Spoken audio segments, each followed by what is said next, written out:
Shalom peserta didik sekalian, bertemu kembali untuk belajar pendidikan agama Kristen dan budi pekerti dengan materi karya Allah dalam kepelbagaian.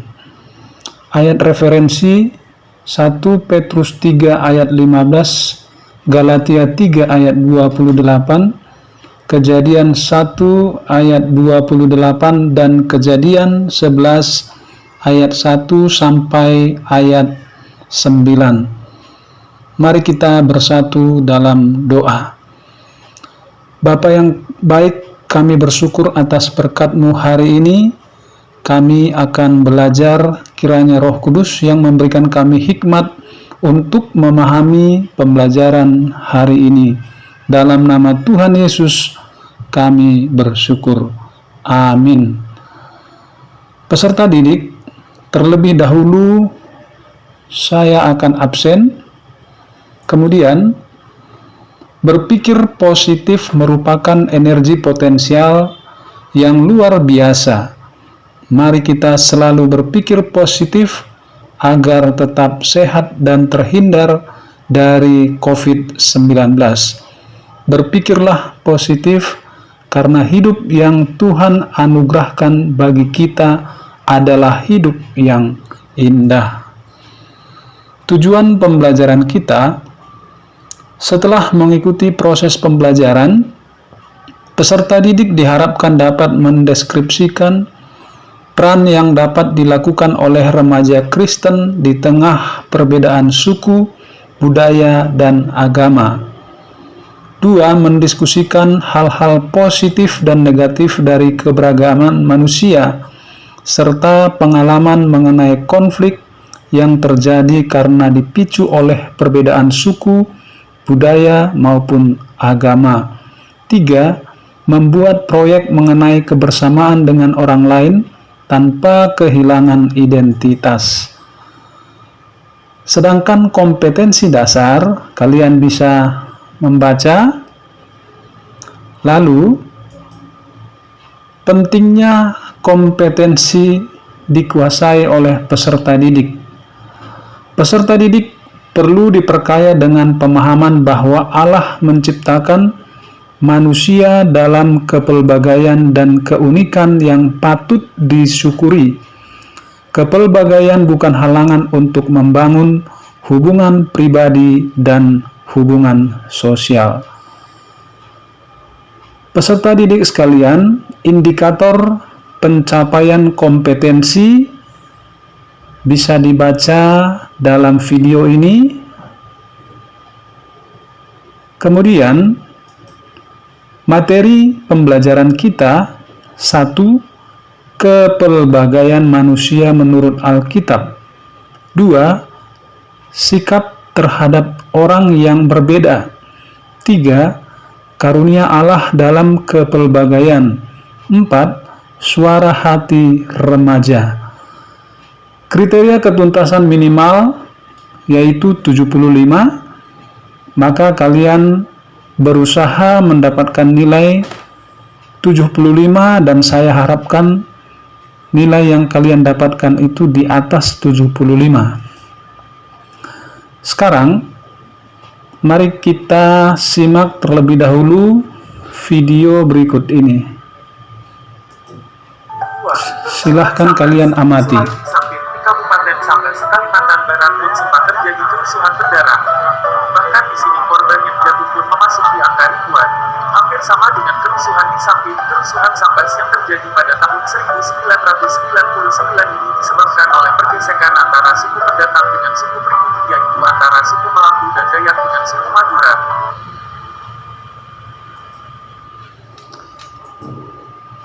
Lalu kalian bisa perhatikan gambar berikut ini. Silahkan diamati.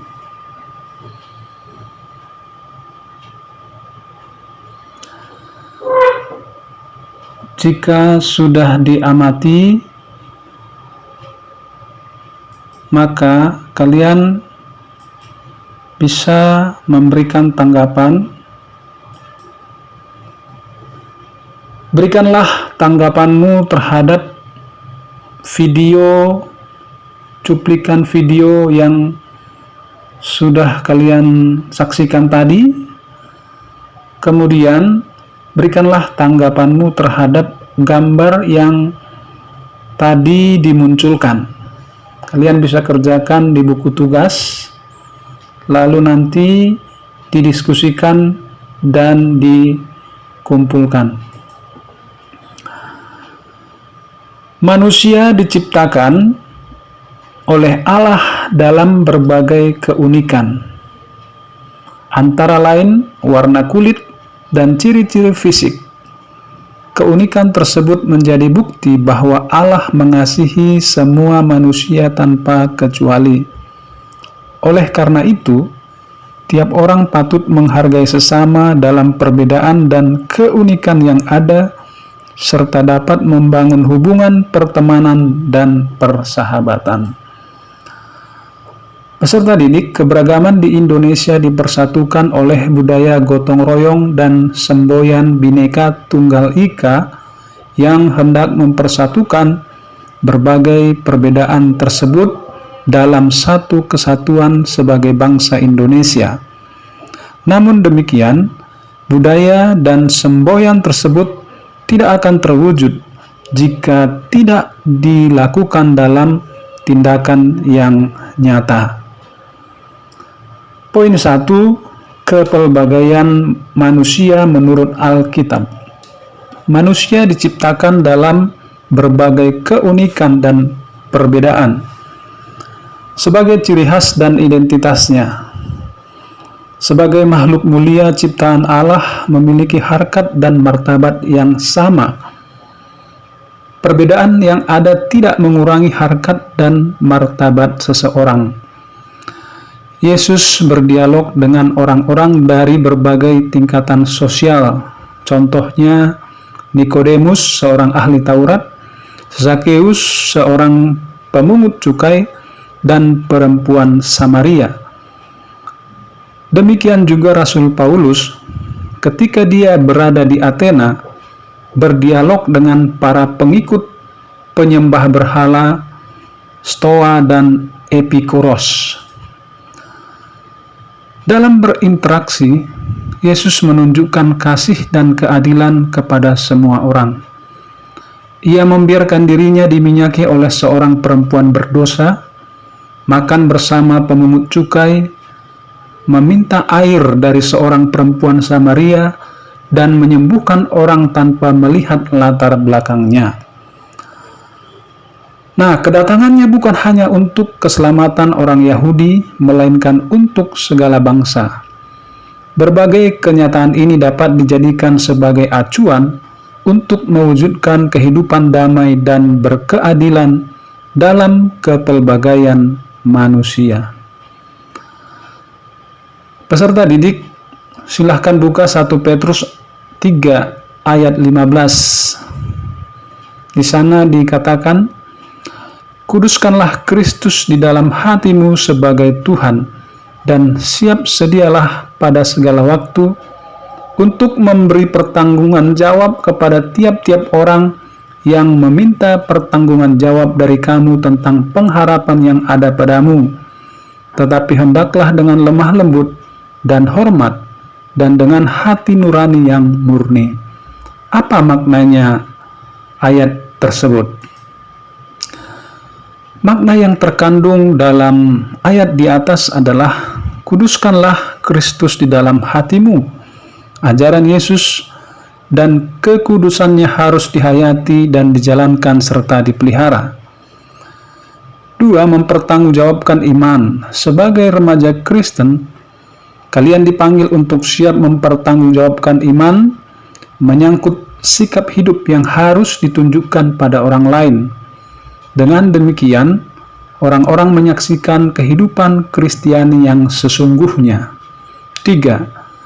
Dengan lemah lembut dan hormat serta hati yang murni, menampilkan sikap lemah lembut, ketulusan hati serta menghormati orang lain.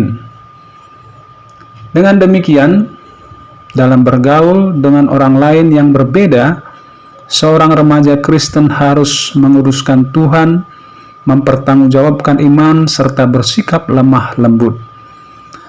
Identitas sebagai orang Kristen harus dibuktikan melalui tindakan. Itulah yang akan menunjukkan identitas kalian sebagai remaja Kristen. Poin 2, sikap terhadap orang yang berbeda. Pada tahun 2012 di sebuah kota terjadi perseteruan antar warga yang dipicu oleh kecurigaan suku dan daerah. Seorang laki-laki melakukan pelecehan terhadap seorang gadis. Laki-laki itu bukan penduduk setempat, melainkan berasal dari daerah dan suku yang berbeda dengan gadis itu. Setelah melakukan pelecehan, laki-laki itu melarikan diri meninggalkan kota tersebut.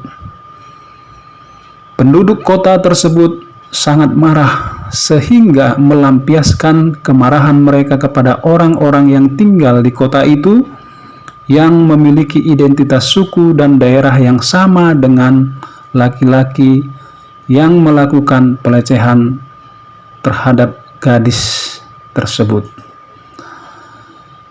Peserta didik banyak orang yang tidak bersalah ikut menjadi korban atas perbuatan yang tidak mereka lakukan. Konflik merebak dengan cepat disertai kekerasan berupa pembakaran rumah, pemukulan, serta penyiksaan. Nah, berdasarkan kasus di atas, berikanlah tanggapanmu. Yang pertama, berikanlah pendapatmu mengenai kejadian di atas. Yang kedua, jika kamu adalah bagian dari masyarakat kota itu dengan latar belakang suku, agama yang sama dengan penduduk kota, maka apakah tindakanmu? 3. Apa saja hal positif maupun negatif yang timbul dari keberagaman atau kepelbagaian bangsa Indonesia? 4. Ceritakanlah pengalamanmu dalam keberagaman di tengah keluarga, lingkungan sekitar RT atau kelurahan tempat kamu tinggal. Nanti kalian bisa kerjakan di buku tugas, lalu dikumpulkan. Kita lanjutkan. Poin 3, karunia Allah dalam kepelbagaian. Kepelbagaian manusia merupakan karunia Allah yang patut disyukuri, karena hidup manusia menjadi kaya seperti pelangi yang warna-warni. Pelangi menjadi indah dipandang mata karena tiap warna memberikan kontribusi bagi keindahan itu. Umat manusia dapat saling memperkaya diri dengan mempelajari berbagai tradisi, adat, kebudayaan, serta kebiasaan dari berbagai negara, suku bangsa, ras, etnis, dan agama. Menurut Xiao Chong, tahun 2008, perbedaan dan keragaman adalah karunia dari Allah Pencipta, dinyatakan dalam Yesus Kristus melalui karya penebusannya. Ia memulihkan dan memperbarui kesatuan yang sudah ada pada awal penciptaan. Kesatuan yang kemudian menjadi rusak oleh dosa. Jika Allah Pencipta, Pemelihara, dan Penyelamat di dalam Yesus Kristus mengaruniakan kepelbagaian pada manusia, mengapa manusia masih melakukan berbagai tindakan yang menunjukkan diskriminasi terhadap warna kulit, suku bangsa, budaya, maupun agama tertentu? Mengapa keragaman agama, budaya, dan etnis manusia sering menjadi sumber perpecahan dan bahkan kekerasan satu sama lain? Menurut Xiao Chong, karena dosa dan pemberontakan manusia sehingga merendahkan sesama. Sikap tersebut menyebabkan penderitaan bagi mereka yang mengalami diskriminasi. Sebagai contoh, pembantaian yang dilakukan oleh Adolf Hitler terhadap etnis Yahudi yang dilandasi oleh kebencian ras, serta pemahaman yang keliru mengenai keunggulan bangsa sendiri. Dalam Perjanjian Lama, Rencana penebusan Allah mencakup segala bangsa dari berbagai ras dan etnis melalui Abraham. Ketika dikatakan bahwa oleh karena Abraham, segala bangsa di muka bumi akan memperoleh berkat, dan rumahku akan menjadi rumah doa bagi segala bangsa. Terdapat dalam Yesaya 56 ayat 7. Keragaman ciptaan Tuhan, keragaman budaya manusia, perbedaan etnis dan bahasa merupakan bagian dari ciptaan Allah yang baik. Peserta didik sekalian, kepelbagaian juga memperoleh tempat ketika hari Pentakosta. Para rasul dan orang percaya berbicara dalam berbagai bahasa yang dipakai dalam kesaksian dan pemberitaan firman Tuhan, sehingga orang percaya membuka diri terhadap berbagai bahasa dan budaya sebagai sarana pemberitaan. Galatia 3 ayat 28, tidak ada orang Yahudi atau orang Yunani, tidak ada hamba atau orang merdeka, laki-laki atau perempuan, karena kamu semua adalah satu di dalam Kristus Yesus. Dengan demikian semua orang dari berbagai bangsa, budaya, warna kulit adalah satu komunitas yang berada dalam jangkauan keselamatan yang dianugerahkan Allah melalui Yesus Kristus. Peserta didik, poin yang keempat, suara hati remaja, belajar untuk hidup bersama. Berikut ini sebuah tulisan dari Fatimah Zezelola Sani, usia 14 tahun dari Nigeria, dengan judul Mempromosikan Toleransi dan Keberagaman dalam Masyarakat Global. Dunia telah menjadi desa global dengan bantuan teknologi canggih, maka tidak dapat dihindari bahwa orang yang berasal dari kebangsaan, ras, atau agama yang berbeda tidak dapat melarikan diri dari keharusan untuk hidup dan bekerja bersama-sama dengan orang lain yang berbeda dengannya. Serentetan kerusuhan, pembunuhan, dan penghancuran semena-mena harta benda di seluruh dunia, misalnya krisis Darfur di Sudan, merupakan akibat dari kurangnya toleransi hidup. Perbedaan telah menjadi alasan bagi orang atau kelompok tertentu di dunia untuk memanfaatkan perbedaan etnis, agama, atau lainnya untuk melakukan pembantaian orang yang tidak bersalah dan menghancurkan harta benda mereka. Bukan rahasia lagi, seringkali berbagai perbedaan dipakai sebagai sumber konflik untuk menutupi kepentingan politik dan ekonomi. Allah tidak pernah membedakan antara bangsa-bangsa. Semua bangsa dan ras di bumi diberikan potensi yang sama. Bumi diciptakan sebagai tempat berpijak bagi semua bangsa. Allah mengajar kita untuk bersikap ramah dan baik terhadap sesama makhluk hidup, di mana masyarakat dunia menganut berbagai agama, Islam, Kristen, Buddha, dan sebagainya. Tak satu pun dari agama-agama ini yang mengajarkan kekerasan. Sebaliknya, semua agama mengajarkan hidup berdampingan secara damai, toleransi, kemanusiaan, cinta, peduli, dan berbagi serta menghormati sesama. Banyak orang muda tumbuh dengan melihat orang lain dari agama dan ras yang berbeda dengan penuh kecurigaan, karena mereka memandang orang lain yang berbeda melalui mata orang tua atau wali yang telah menanamkan kecurigaan itu melalui pola asuh yang keliru.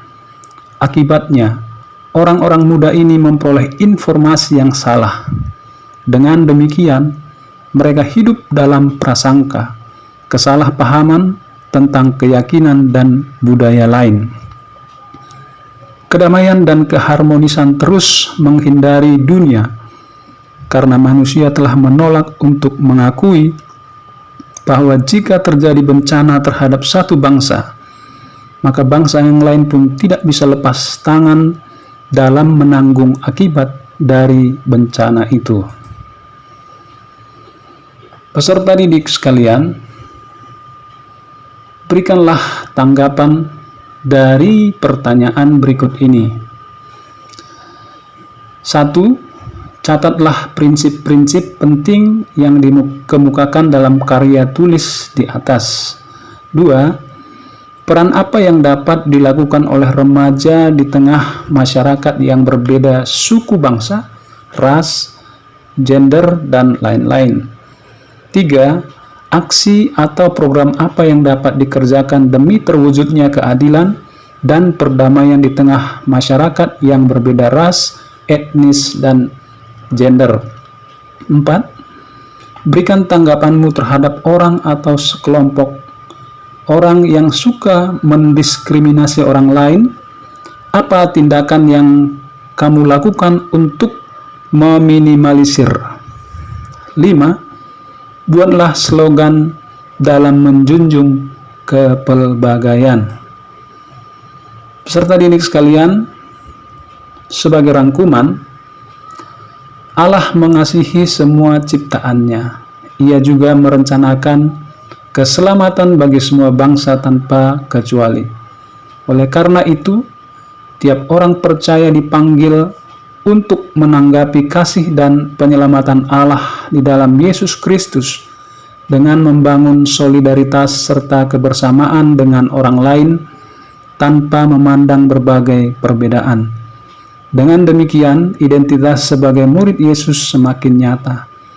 Bergaul dengan orang lain yang berbeda akan memperkaya pengalaman hidup, sekaligus memperteguh identitas sebagai remaja Kristen dan murid Yesus Kristus.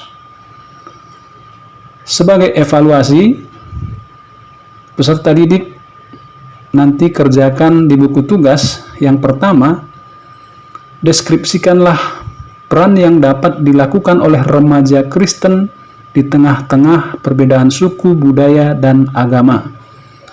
2. Jelaskanlah hal-hal positif dan negatif dari keberagaman manusia. 3. Analisalah secara mendalam konflik yang sering terjadi karena dipicu oleh perbedaan suku, budaya, maupun agama. Berikanlah contohnya. Peserta didik sekalian, jangan lupa kalian persiapkan diri untuk mempelajari materi kita minggu depan. Pembelajaran kita sampai di sini. Mari kita akhiri dengan berdoa. Tuhan Yesus yang baik, kami telah mempelajari materi pendidikan agama Kristen, karya Allah dalam kepelbagaian. Tuhan, tolong kami untuk saling mengasihi, saling menghormati, meskipun kami berbeda suku dan ras, dan biarlah juga kami menghormati orang-orang yang berbeda keyakinan dengan kami.